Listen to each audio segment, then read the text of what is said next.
Welcome to the Fantasy Football Report. Exciting week 8 to talk about. Got a lot of scoring, a lot of big fantasy performances. How's it going, Hasan? Just living the dream out here. Having a really fun week 8. It depends on which team, but having a good one. But I'm really excited for our guest actually making his debut on the FF Report. Cort, thanks for joining us, man. What's up, guys? Thanks for having me. Absolutely, yeah. At least debut on the FF Report live stream. I'm certain we've had you on. Yeah, I did a pod with you probably, I want to say 3 years ago, something like that, Blair. Yeah. Might have been with Nico. I need to get on these more. I'm pretty bad with right. it. I always enjoy it once I get going, but it's one of those things where I feel like it's just this thing hanging over my head all day that I don't look forward to. And then as soon as I start it, I enjoy it. So I'm looking forward to this. Hopefully we'll make it enjoyable for you. It's exciting to get you on actually to talk about the prop betting scene, because that's something where I think if you're really into fantasy, you have kind of a built-in advantage if you're paying attention. So yeah, I mean, you are doing a lot of stuff on that over at Bet the Prop. What's the kind of elevator pitch for that? Yeah, man. Well, no real pitch. I mean, basically what we're doing is, to be honest with you, Blair, when we started my idea, I was working with you guys, you and Sean, as an editor and writer there. And really my idea at the time when I launched it was just like looking at the space. This was right when PASPA had fallen 3-4 years ago now, and looking at the betting space and just seeing like how bad the content was compared to the fantasy space, which was really, the fantasy space was attracting all these really high level thinkers. There was people really sort of pushing the envelope in terms of analysis. And of course, RotoViz just sort of leading the way in terms of, pushing forward that analytics slant in fantasy football, which I kind of fell in love with. And I just looked at the betting space and I saw a bunch of bad content out there and just nothing that was really helping people. So that was kind of my idea when I launched it, was sort of make the RotoViz for props. That was the idea. I wouldn't say quite turned out that way. What I found when I got into this space pretty quickly was that people want picks in betting.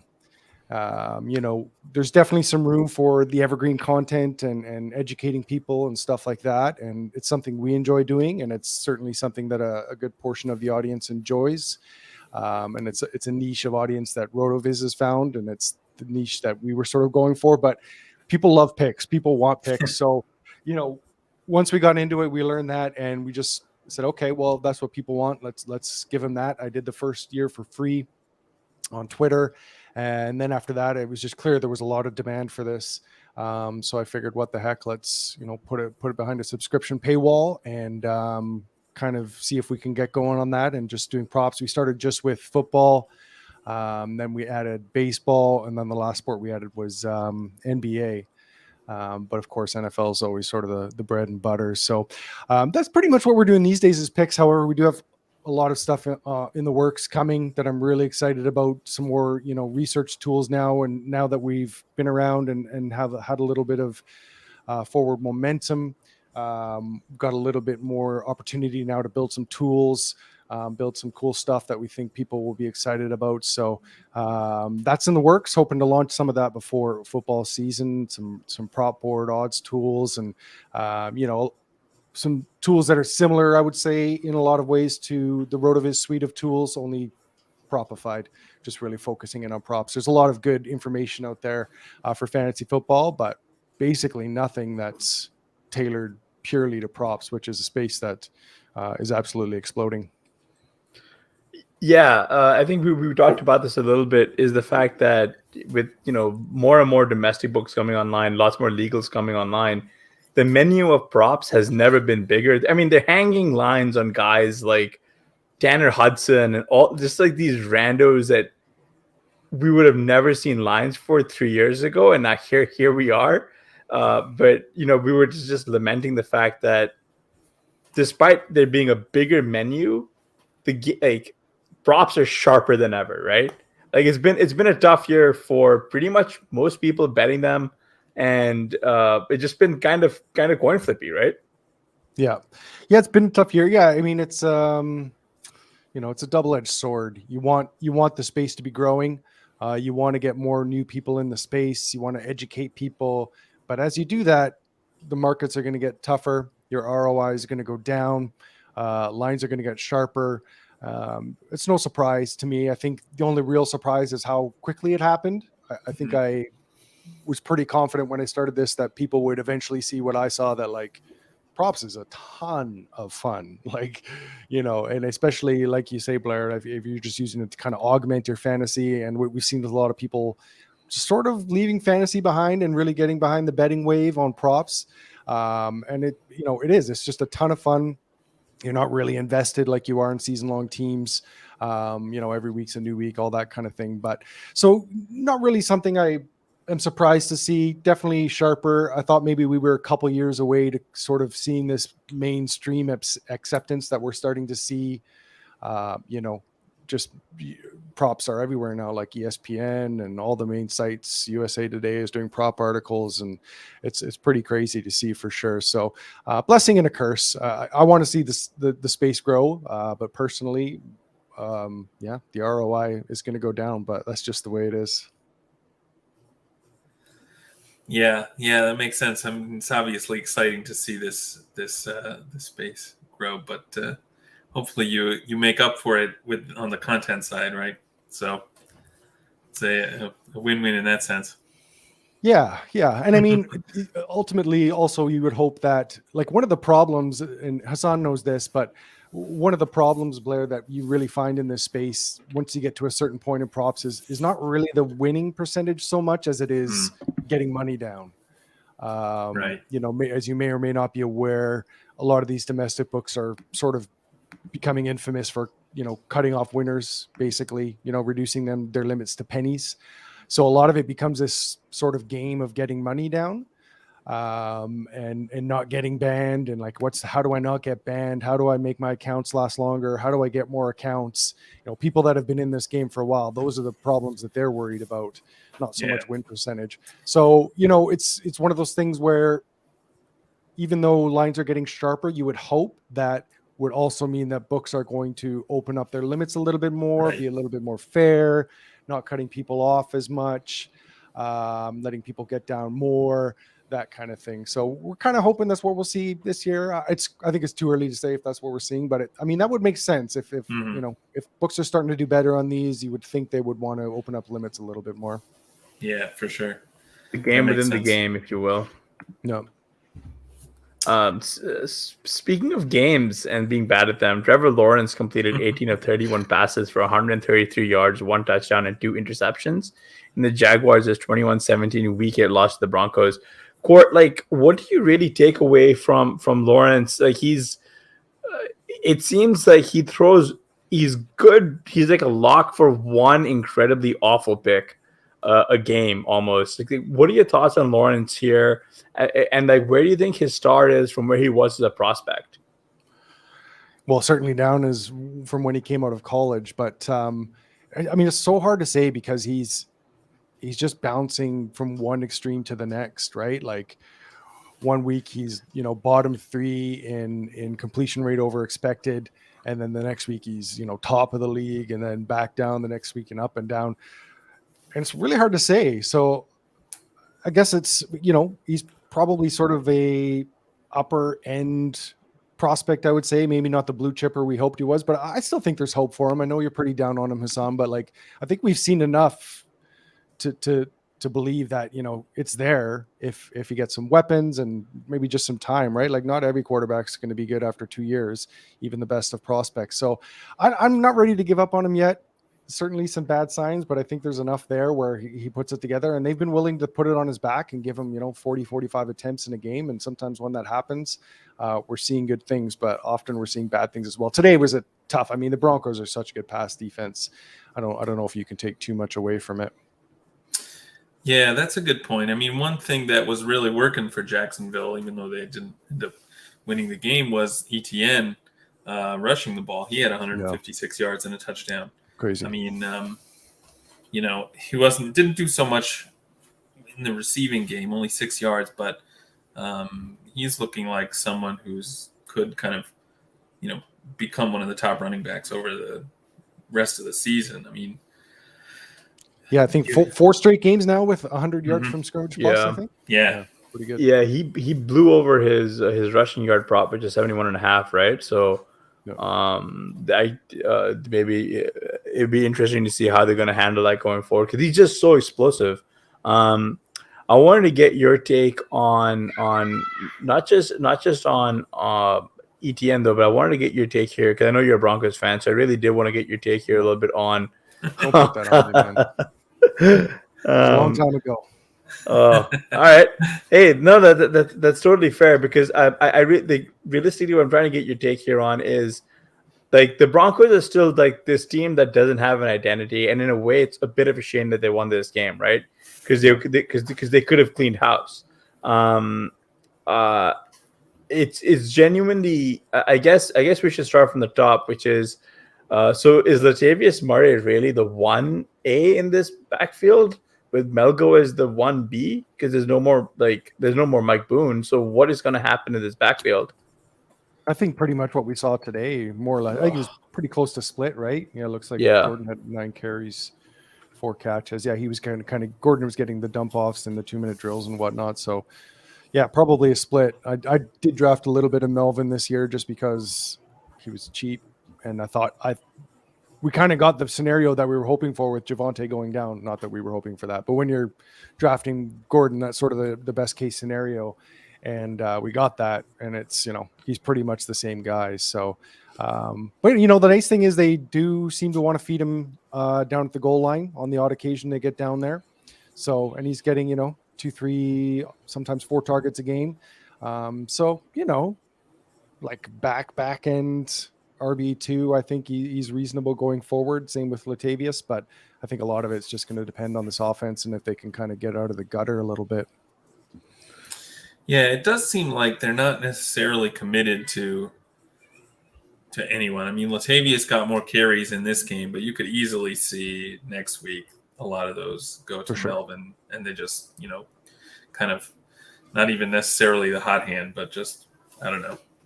The whim of the hot hand. You don't get the sense that this coaching staff really has a plan. Exactly. So. I think they might have learned a little bit about clock management since the first 2 weeks. Like, that was just an unmitigated disaster, with just burning timeouts left and right. But I wanted to get your take here on this Jerry Jeudy thing. It's like second week in at least when since both of them have been around, Sutton and Jeudy. We've seen Jeudy with like some laughably low or relatively low lines of like 46.5. I think his receiving yard total was for this one. He kind of went over his got 6 of his 7 targets for 63 yards and a score. But I really wanted to get your take on what is happening with Courtland Sutton, and is Jeudy has he overtaken him in the pecking order here? And do you think this remains like the split going forward rest of the season? Man, I really don't know. Definitely not surprised to see it even out a little bit more. I don't think Sutton was ever going to run away with that. Judy's just too talented, too good. So I never really expected Sutton to be running away with this, but I never really expected him to sort of lay these eggs we've seen from him the last couple of weeks as well. And I think maybe part of it is they seem to want to get KJ Hamler a little bit more involved. Mm-hmm. Greg Dulcich has certainly emerged as a playmaker for them. So that might even be part of it a little bit more than Jeudy kind of emerging, is the fact that we're seeing a couple other decent play. Like Hamler is certainly a guy that's worthy of opportunities. Dulcich I didn't know much about, but he obviously looks great. So that might be part of it as well. So yeah, I mean, going forward between Sutton and Jeudy, I would say it's still sort of pretty even rest of season. I would rank them, I would say. Wouldn't really give one or the other the edge there, but this offense is just going to be tough no matter what, I think. So I'm not really excited about either option. Yeah, I mean, are you comfortable starting someone like Sutton with bye weeks coming up and stuff, or does this kind of performance make you look for other options? I don't mind it. Like it's going to be, it's just if you're going to start him, you just kind of got to accept the variance that's going to come with it, because he is going to have his good games. He's a talented guy, and Russ is going to air it out. He's going to have several throws of 30 plus yards every game, and some of those are going to go to Sutton. So, I think as long as you're all right, sort of embracing the variance there and knowing what you're going to get, which is sort of hero or zero, then I think it's fine. I'm not like hitting the panic button on Sutton today. I mean, again, like the Jaguars get pretty good pressure on the quarterback. I think we knew that coming in, so not really surprised to see Dulcich get a bunch of targets and Judy get a little bit more of the lower ADOT stuff there. And I think it's going to bounce back and forth throughout the season. So I'm still okay starting Sutton in most spots going forward, I think. How about you guys? Yeah, I mean, I think that's right. It's a little concerning that we've got these two recent games where he's been held under 5 targets, right? Week 6 as well. But, and basically the last 3 weeks, he's kind of done nothing. So it's, a few weeks in a row that you're starting to get these signals that aren't necessarily great. But I definitely think you're right. I mean, obviously they have a bye next week. So, but after that, you've got obviously some opportunities for him to catch some long passes and to score. They've got a pretty soft schedule coming ahead, don't they, as well? Yeah. I mean, Tennessee, Las Vegas, Carolina, Baltimore should be one, Kansas City in week 14. So there's some good games when you get close to the fantasy playoffs and into them that. Yeah, and maybe Russ is due for some regression. I mean, we've loved to dump on Russ all season. It's a lot of fun. But, he looked not bad today, and he could be due for a little bit more regression. So if that happens, and even if this offense kind of turns into, a middle of the pack offense, I think that's something to be excited about with Sutton. You're so talented, right? Mm-hmm. Yeah. What's really frustrating, I guess, about the Broncos offense is, like, aside from the one game where like Russ was truly, truly hurt, like you could just sort of see it. He's kind of just looked like Russ. It's something like something's not working. Like it's really weird. Like this is where like the tape and the numbers are so different, right? Like the one true litmus test where like if you're just watching Russ, you're like he's making all the same throws, he's making all the same plays, and nothing is working. Like this is the same, hypothetically the same guy. I saw Ben Gretsch make that comment like on Twitter a few weeks ago, and then Russ got hurt, but like he looked fine today. Like in the second half, he looked pretty good. Second half, yeah. Mm-hmm. Yeah, it's just such it's a funny game we play, I guess. So I think that's a good point. Like that could point to the fact that he is due for a little bit more regression. Like he was so efficient in Seattle for a lot of his time there, and you're kind of like, well, if we just give him more plays, they're going to let Russ cook, right? And now we're sort of seeing the opposite end of that spectrum where there's not a lot of volume and he's not very efficient. But if he can sort of move back to the middle of the pack in efficiency, then it's something to be kind of excited about, especially for Sutton and Judy. And I guess if you picked up Dulcich, that's pretty exciting too. That guy's just tearing it up. Yeah. I guess it's maybe not even that unexpected, where like we shouldn't have been that surprised that this offense coming in with a new quarterback, new coach, like getting Judy back, getting a lot of players back from injury. It's not that surprising that they would have maybe had some growing pains, maybe you want to say. Yeah, at the beginning and they've got their coaching staff is so inexperienced, right? Like it's not just Hackett. Like all these guys are just baby faced guys. So there's not really anyone there to kind of help him and guide him. So everything's kind of on his shoulders in a sense. Yeah, a bit too much. Moving on to another really interesting game. Cowboys put up 49 points against Chicago. Tony Pollard. We kind of expected him to have a big game with Zeke not playing, but I don't know if anyone expected this. 131 yards and 3 touchdowns on the ground. I mean, as long as Zeke is out, like Pollard is a must start, obviously, right? Yeah. Well, who didn't see this coming? We've been waiting 3 years for this day. That's right. And we all were calling it. Everyone on Twitter, right? We knew exactly what was going to happen, and it happened. There you go. Yeah, pretty awesome. Pretty awesome. I don't know if you guys saw that quote though from Jerry Jones after the game, already saying though that as soon as Zeke comes back, he's our guy. Yeah, of course. Yeah, I mean, you like, I don't even understand why they're so entrenched in him, right? Like with him, like it's okay to have lightning without the thunder, you know, like, like uh, I mean, I mean, realistically, like Zeke has been really like. What's genuinely funny to me is that like he misses and they go like the Cowboys go out and hang up almost a 50 spot. I mean, obviously the defense the thing isn't particularly great, but like with Zeke on the field, he takes away like all like 14 or 15 or even sometimes 17 touches off the ball, and they waste so much time. Like because like, he's just like one of those classic clock eating type, like he's just a guy, right? Like you can put in Damian Harris, you can put in. Think about like any grinder RB without this incredible efficiency burst like a Chubb or a Henry, and that's Zeke. Right? So like, why does it have to be Zeke that they need? I don't know, man, because they paid him really, and I think they Yeah. feel like they have to justify that investment. I mean, I know that's the obvious answer, no real insight there, but and Jones is just a stubborn, prideful guy, and he's just not willing to admit that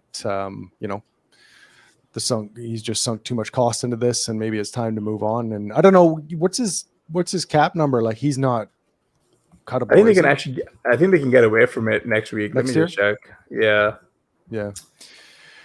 I mean, there's not much to say. It's gonna be what it's gonna be. They're gonna feed him, like you say. He's gonna get his 14 touches. They're gonna go from a 50-point game today against what was a good, pretty good, well, horrible run defense, but it was a pretty good pass defense, and scored 50 points on them. And then they're just going to go back to grinding games out with Zeke. And I couldn't really tell you why, other than just, they've invested in him and that's what they want to do. But yeah, I don't think Zeke's injury is too bad, right? Like it was just kind of a hyperextended knee or something like that. Yeah. So I think he had maybe half a chance to go this week. So yeah, I don't know. This might've been it for Pollard, but it was a glorious day. Yeah, so with Zeke, they've got a potential out next year where they can eat about a $12 million dead cap hit, but they save about $50 million. Oh, really? Interesting. Yeah, that's a pretty big number to save, right? So yeah, that becomes an interesting real dynamic. But like the issue is, like you said, like earlier, Jerry Jones is a prideful guy. Like he's very stuck in on his position. Yeah. They might actually end up restructuring his contract, but it wouldn't surprise me to see Zeke back there. I mean, for sure. Fuck this fucker Malik Davis did his best Zeke impersonation. 8 carries for 23 yards and 2 catches for 18 yards. Like, I mean, that's Zeke numbers, right? Like, yeah, it's replacement level for sure. Yeah. What was nice actually was to see Dak a little unleashed, very, very efficient. Completed 21 of his 27 pass yards, 250 yards, and two TDs. CeeDee Lamb looked pretty good on his 7 targets, got 5 of them for 77 yards and a score. And it's going to pain me to say this, but Dalton Schultz looked really good, catching 6 of his 7 targets for 74 yards. Cort, like, do you think this puts CeeDee Lamb in the as a potential top 12 wide receiver rest of the season? And with Dalton Schultz, like, is he a viable top 6 tight end rest of the way? Lamb for sure. Like his target share is coming into this week. It was top 4, top 3, I think, his target share. Like he's been around 35% most of the year on target share, but a lot of that's come from Cooper Rush. And then last week you had a game script against Detroit where, they didn't have to run much volume and they didn't have to push pace very much. But yeah, very much so. I think CD's absolutely a wide receiver 1 going forward. Just his target share is there. The air yard share is there. We're still kind of waiting for that explosion game from him, but he's getting the biggest cut of this offense by far. Even Gallup, I don't think Gallup did much today. Again, I should have bet that under. I had it on the list. But yeah, it's pretty interesting that he's sort of he's gone by the wayside here, even though he's back. And I think that kind of speaks to Lamb. And, the fact that he's commanding this many targets is pretty encouraging. I would definitely, if there's a guy in your league that's looking to potentially buy low or sell low on him, I'd love to have Lamb. And I mean, this we saw what this offense is capable of, right? Like, sure, it's not going to help when Zeke's in there plodding away, but like this is a super talented offense, and like Dak is, he's got a high ceiling. So Lamb can absolutely. I don't know what their playoff schedule looks like, the fantasy playoff schedule, but Lamb's absolutely a guy who can win you a lot of games, I think, in the back half of the year. Yeah, they get some kind of interesting matchups. They play the AFC South. It looks like a lot of games in the fantasy playoffs. Indianapolis, Houston, Jacksonville. Those are pretty much all pass funnel defenses, I think. Yeah. Tennessee definitely is. Yeah. Yeah, so they get Tennessee in week 17. So that's that could be a pretty good game for Lamb. I mean, the other thing about this game is like, with Pollard playing this well, with their defense scoring a touchdown, I mean, you only had Dak throwing 27 passes. So, I mean, it's got to be encouraging to see Lamb have a decent game, a really good fantasy day, even on a day when they didn't even need him that much. So, in some other game scripts, I think he should be a nice fantasy play. Yeah, for sure. On the other side of the football, I will say with the Bears, I want to talk about Khalil Herbert, who had 16 rushes for 99 yards and a score. He's looking very explosive, especially compared to his backfield counterpart Montgomery. But more importantly, Justin Fields looks like an actual real life NFL quarterback. Cort, like, is this like the new normal for Fields? Like, can you plug him in? Do you think he's going to be like a QB1 rest of the season? Well, I mean, yeah, like you said he's a bona fide NFL quarterback, which I'd probably disagree with, but he's certainly a bona fide fantasy quarterback. Like his ceiling is sort of 23 attempts a game, so he's going to have to be awfully efficient. Like today was extremely efficient, 2 touchdowns on 23 attempts. But yeah, it's that rushing floor. That just keeps you in a lot of games. So yeah, I definitely had a lot of people asking for bye week recommendations this week, and for quarterback and Fields was pretty much my number one recommendation for everybody, partly because of the potential script here, but also because of that rushing floor. And when he is dropping back, he is looking deep, right? So it's not a dink and dunk offense. It's that play action for the long shots, and they've got one pretty good wide receiver for the deep shot stuff. So for him to be efficient like he was today is I don't think like a super fluky thing. Certainly we could see more of these performances going forward. I don't know if that's good if you're a Bears fan necessarily, but if you're in a 2 QB league, super flex type of thing, you got some bye weeks coming up. Like, he's absolutely a viable sort of a back end guy right now. What was weird about Fields though, it's really hard to nail down his rushing usage. He had 7 rushing attempts in the first half, and then 1 the entire second half, which was bizarre. Yeah, I mean, I think they just were comfortable like handing the ball off to Herbert and Montgomery, but like I don't know why they just don't use Fields more. Like, he's faster than both of them. I don't know how much the fact that they were down by so much might have played into it, but I mean, you still expect a Fields rush to give them about as much kind of chance of winning as a Fields passing attempt. So yeah, especially like last week, they were calling so many of those, third down, like QB draws type of stuff, QB power type of stuff, which, I get if you're kind of getting your butt kicked and you don't want to compete, but I mean, you're still trying to get first down. So that was a little surprising for sure. So that's a little bit maddening. I would say maybe not so much from a fantasy perspective, because I think we know he's going to get his 40, 50 yards. He's such a good runner. But from a prop betting perspective, it's pretty frustrating. I know one of our guys was on the over 8.5 rush attempts today and was pulling his hair out in that second half.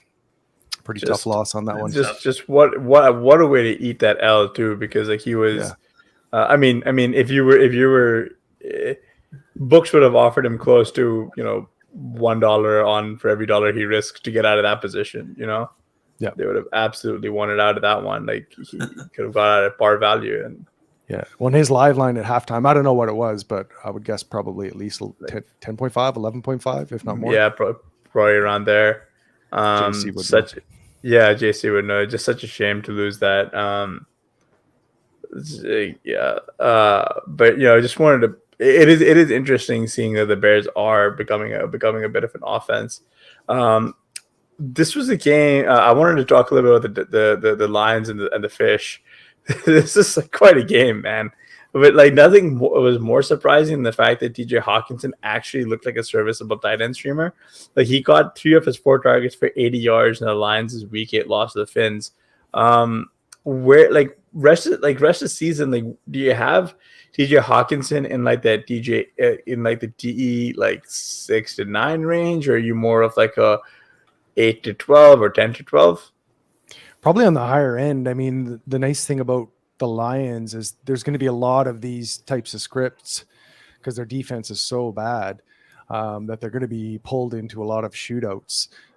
So, these, to be honest with you, these last couple of weeks, I haven't played it, but I've certainly been considering the Hawkinson unders simply because St. Brown was back. Swift came back today. All these guys are kind of healthy and coming back. So I sort of assumed that Hawkinson would sort of fall into the background, but his ADOT is huge. His ADOT is way downfield. So he's getting really valuable sort of Kelsey-like targets in an offense that's going to be chasing script a lot, chasing the game a lot in negative game script.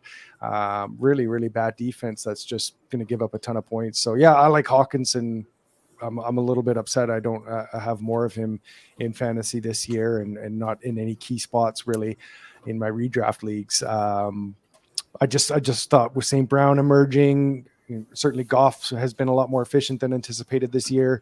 So I wasn't expecting a ton from Hawkinson this year, but yeah, I guess he's just such a talented dude, and that's all that really matters. And again, I love the fact that you're going to see a lot of high total, all the Lions games going to be going forward are going to be totaled at 45 plus going forward. And those are pretty exciting environments. Yeah. Where would you have Hawkinson ranked rest of season compared to another guy we saw put up finally a pretty big game? Kyle Pitts had his 3rd career touchdown today.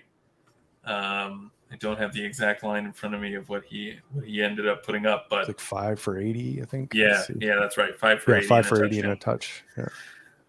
Obviously, he's been disappointing the whole season until today. So, but he's someone who was I think pretty much everyone in the fantasy space was pretty enthusiastic about him coming into the season.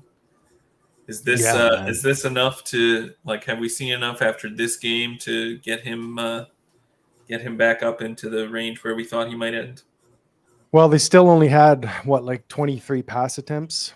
28. And that said, though, I think that did they have 28? Yeah.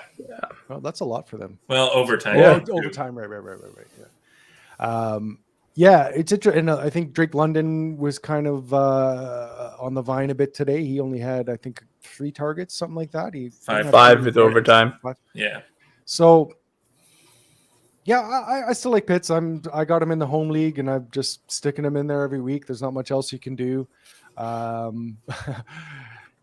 don't know. He's just. I would like to see more volume out of that offense. The thing is, they're unlike the Lions. The thing I like about Hawkinson is the game scripts they're going to be in, and Kyle Pitts just isn't going to see those game scripts. And even when they are in those game scripts, it's going to be like last week against the Bucs when they were down 21-0 and running every play. Yeah.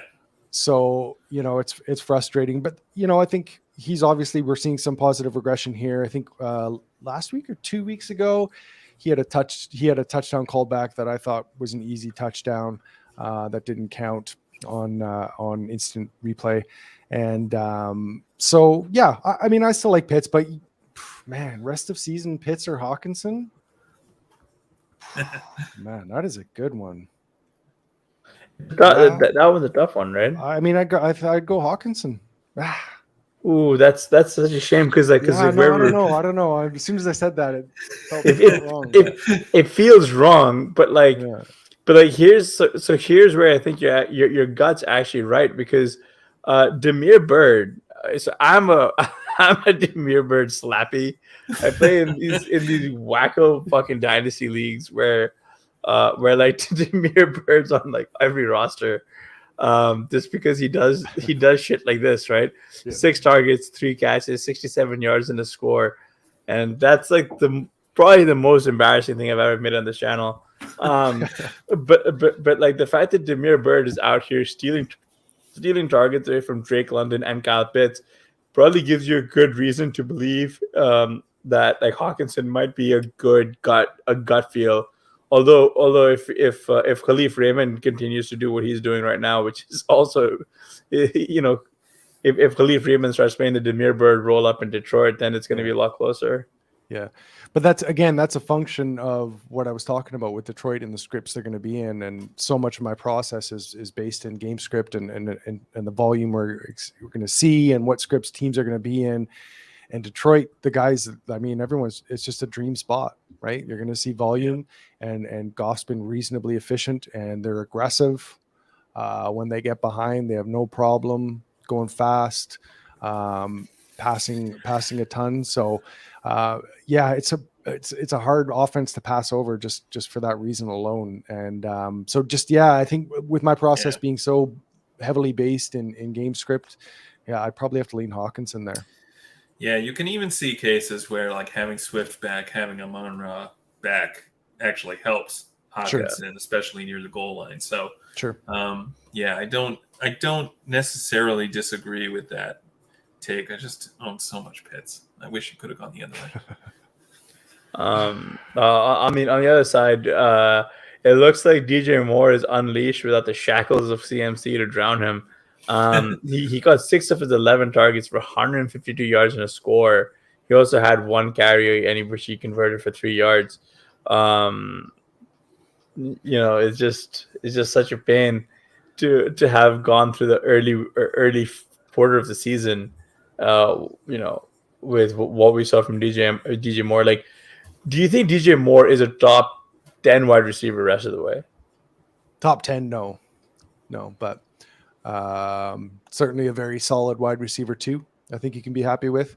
I think it's nice to see that, as anticipated, a lot of that CMC volume is going towards him now, and they really have no one else, right? Like they got Shi Smith and Tommy Tremble and a bunch of nobodies really.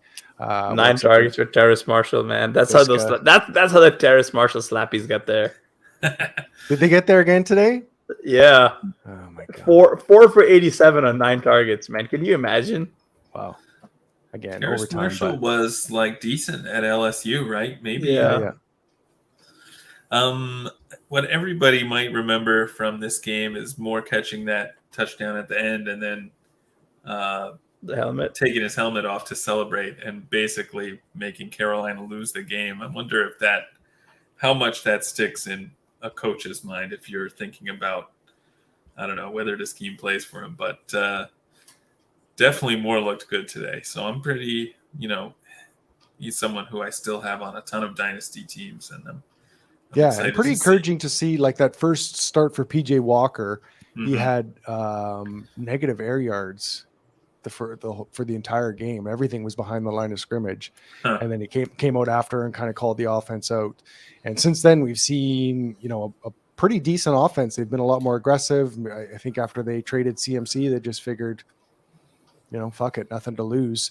Let's let it rip. So I bet PJ Walker unders today, sort of on the idea that they would be sticking to a very conservative game script, and I was very surprised. Kind of, even though I lost my bets, it was cool to see them do that and have sort of this modern offense. So I think the fact that they're throwing downfield to him, they're sort of throwing screens to him, getting him involved in all phases of the field, super encouraging to me. And especially if they're going to be running, I don't know how many plays they ran today, but obviously lots with the overtime. But even without that, it seemed like they were a little positive PROE, which I wouldn't have expected at all. So I'm not a wide receiver one going forward. We're still going to see some crappy games, I think. It's a relief. I got Elijah Moore and DJ Moore on the home squad, so I was just excited to see one of them do something. Nice. Because Elijah's painful. Yeah. Man, oh my god! Do you have any idea what's going on there? Like, it's so weird. Well, did he had asked for a trade, right? Yeah. And yeah, so I don't know if it seemed like after that they made him inactive for that 1 week. Yeah, and then He's like coming back this week, you figured all was good. Water under the bridge. Let's give the squeaky wheels some grease, but they just were scheming for Garrett Wilson, and I think 10 snaps and 7 routes for Elijah Moore today. So, oh wow, yeah, like I'm starting to wonder if he's just droppable at this point. I wonder if they do have like some trades in the works for him. I mean, you don't see those guys get, like, when's the last time you saw a guy with a 200 target sophomore with a nice rookie contract get traded? Like, you just don't see those trades. I would love it. Don't get me wrong, but I can't see the Jets doing it.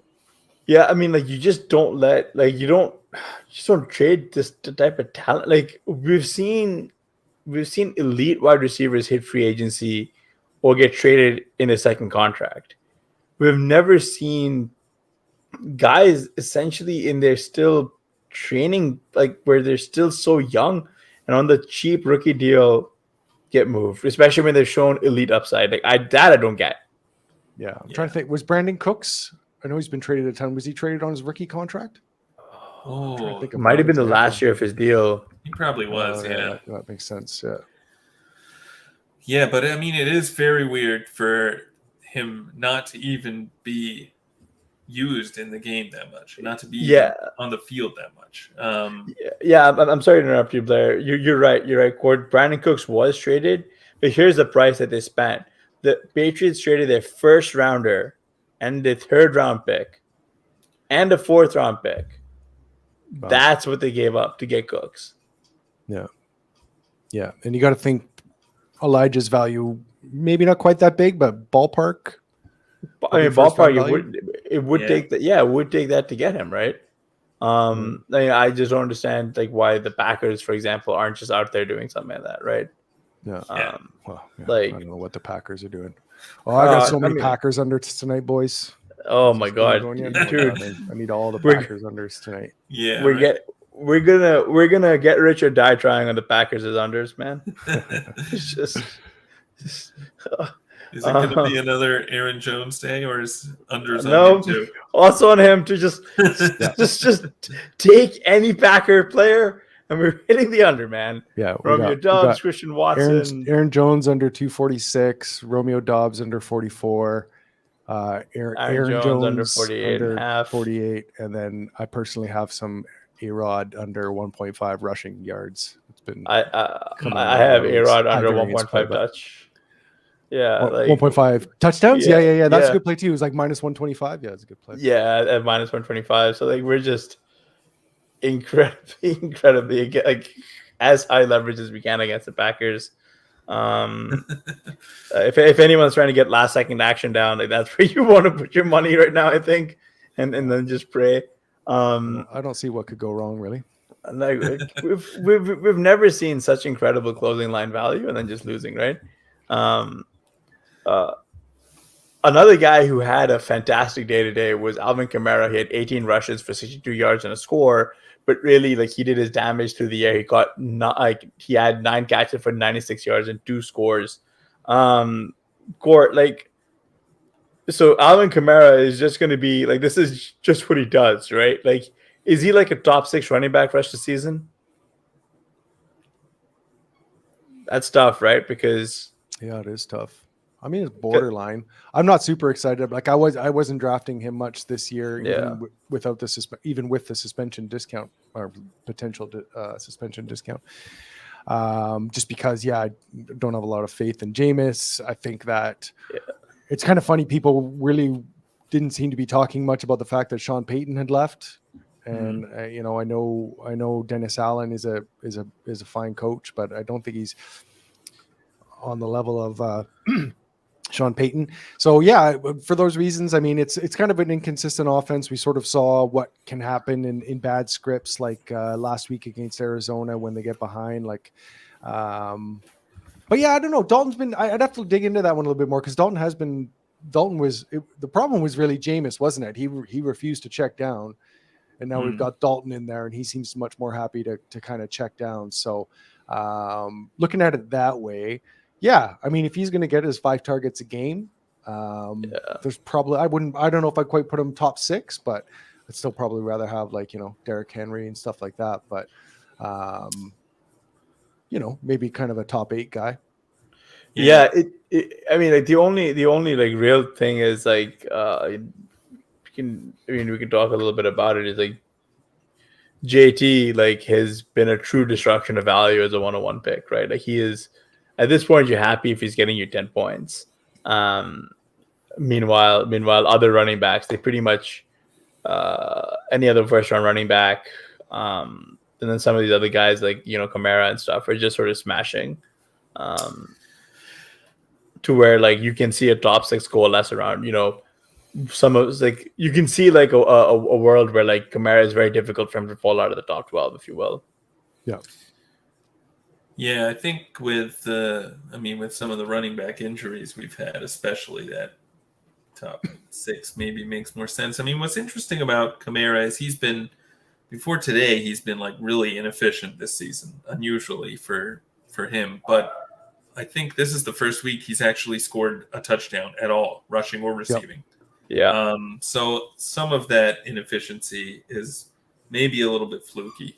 And with Dalton, like you said, checking down a lot more, I think you can expect to see some more big receiving games from him. So I'm fairly excited about what Kamara could do for the rest of the season. Yeah, that's fair for sure. Top six is so tough though. Yeah, especially the running back spot, right? Like like all three of us know this, and I think everyone who's listening to this knows this. But the churn at the running back position is so immense. Yeah, why none of us would have drafted Kamara anyway? So why are we even talking about him? Yeah, I just think it's wild, right? Because I think I saw a poll earlier today, like saying who scores more, and it's Kamara versus the next guy, AJ Brown, who got 6 of 11 targets for 156 yards and 3 touchdowns. In the Eagles' Week 8 win against the Steelers. I mean, this guy was also going in the 3rd round. I mean, like the only lesson there, I think, a little bit is, man, we're so bad at like guessing who's good and who's not. But like drafting him in the 3rd was fun, right? Kamara? No, AJ Brown. Oh, with AJ his 3 Brown. with his 3 touchdowns, 156 yards, and he left some plays on the field too. Yeah, well, I think all the wide receivers going to new teams this year are just they probably all had kind of depressed ADPs from that. Mm-hmm. I guess it's a narrative looking back. I mean, it certainly seemed like a real thing for a while there, but it seems like the last couple of years, all these new wide receivers going, Hopkins last year and AJ Brown crushing this year. That's true. I think he was traded in his rookie contract with AJ Brown, but like they gave him an extension, but they also paid up for him too. Right. Yeah, it's been unusual to see receivers as good as AJ Brown or Tyreek Hill move to new teams. I think that's one thing that you didn't see a lot, maybe back in the back when all those "don't draft receivers changing teams" articles were written. Totally. So what changed? Like, why you think it's just kind of noise either way, or do you think there's something fundamentally that changed, or maybe it's just more kind of based in quarterback play than anything else? Yeah, it's a good question. I mean, they did change the structure of the rookie contracts a little bit, right, a few years ago. But I don't know. I'm kind of on it's just noise, and we might see it swing back, over the next few seasons, and you'll want to be avoiding these guys again. So hard to say, but definitely interesting. I mean, we just haven't seen guys at this caliber, like at the true elite range, get traded. But like at the same time, we're also not thinking about some of the guys who did get traded and then kind of like insta shit the bed, right? Like think about Allen Robinson. Like Allen Robinson is a pretty good example of that. MVS is another good example of someone who switched teams in free agency, just hasn't come to fruition. I'd be interested in seeing how Kadarius Toney does.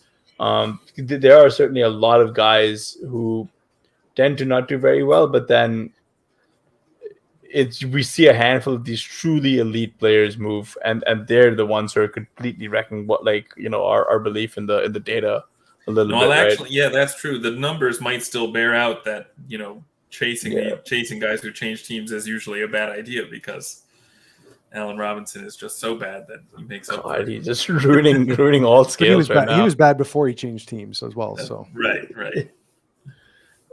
He's changed team twice. He was terrible with the Bears, man. yeah. I just wanted to get your thoughts on, I guess, one final player before we can start wrapping it up, and this is Christian McCaffrey. So McCaffrey threw for a touchdown, ran for a touchdown, and also caught a touchdown today. I think he had a 40 spot today.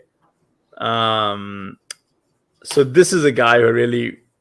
Like, this is it, right? Like, this is the one guy who you feel very confident, I think, saying that this is going to be a top 6, top 5 running back rest of the season, provided he stays healthy. I think he's the running back one going forward for sure. It was kind of interesting seeing when the trade went down, people sort of predicting that it might be bad for his fantasy outlook.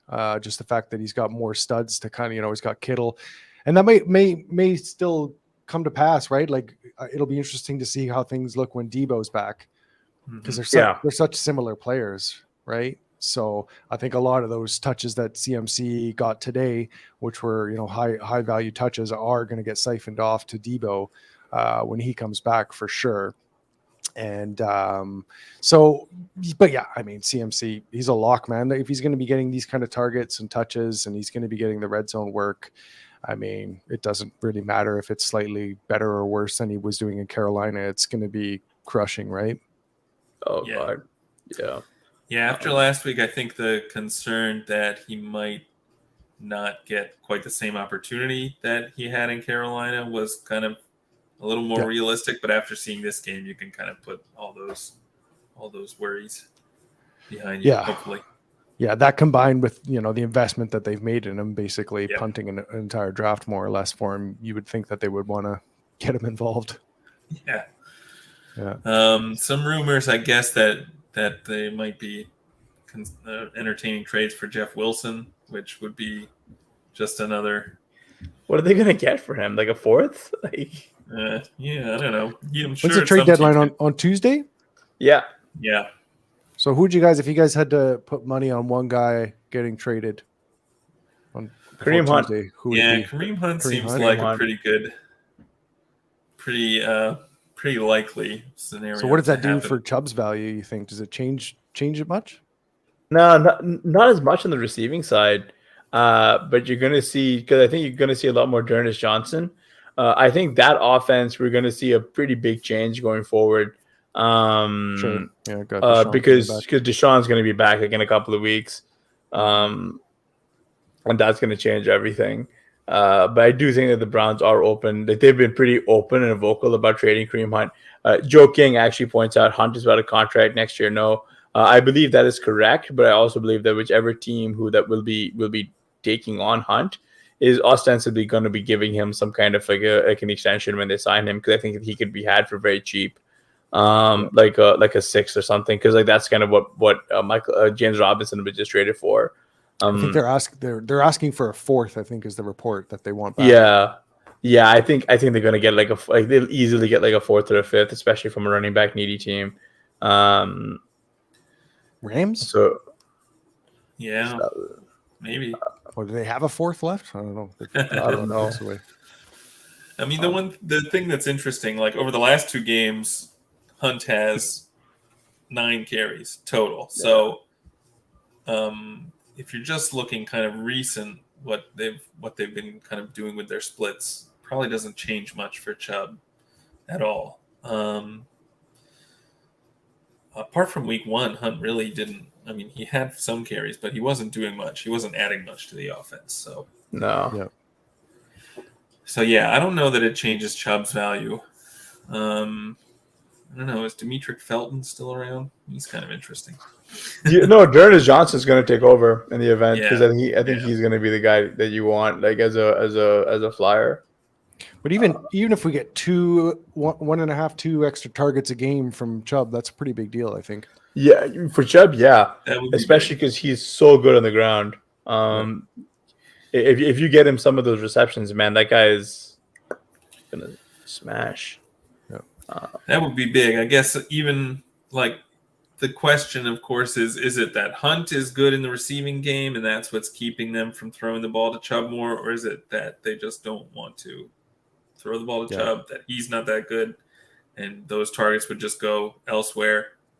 More receiver targets maybe. I don't know. Yeah, no idea.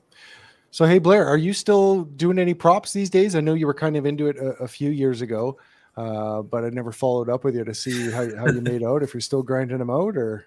I don't do a lot. I don't even do it every week, but every now and then when I have time, I'll check out some stuff and put something down, but not anything close to. Are you in a legal state? Are you in a not regulated yet? state? Not yet. Okay, yeah. Maryland. That's a tougher too. Yeah, right. We are. Maryland's not, eh? Not yet. Although we did, like 2020, we voted to legalize it, and it's just we're waiting for the books to move in. But I think DraftKings is coming, I don't know, any day now. So okay, well we'll get you on board when that happens. Let us know when it happens. Definitely we'll get you on board for sure. Before we head out of here, Cort, I wanted to get your thoughts on the next two games. What are we hoping for to see from Packers Bills, and then what are we hoping to see from Bengals Browns?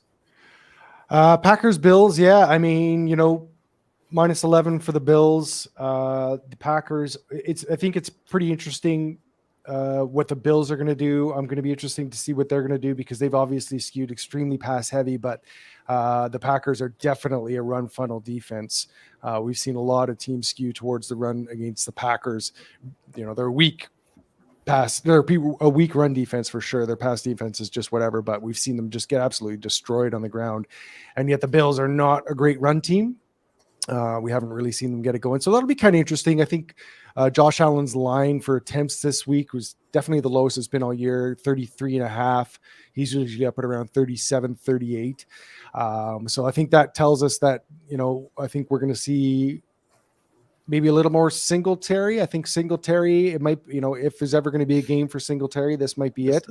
Although he's coming off a pretty good game. So that's going to be interesting. I'm going to be watching to that to see if the Bills are going to kind of stick to their pass heavy ways or if they might play into their opponents a little bit more. I think that's going to be interesting as well.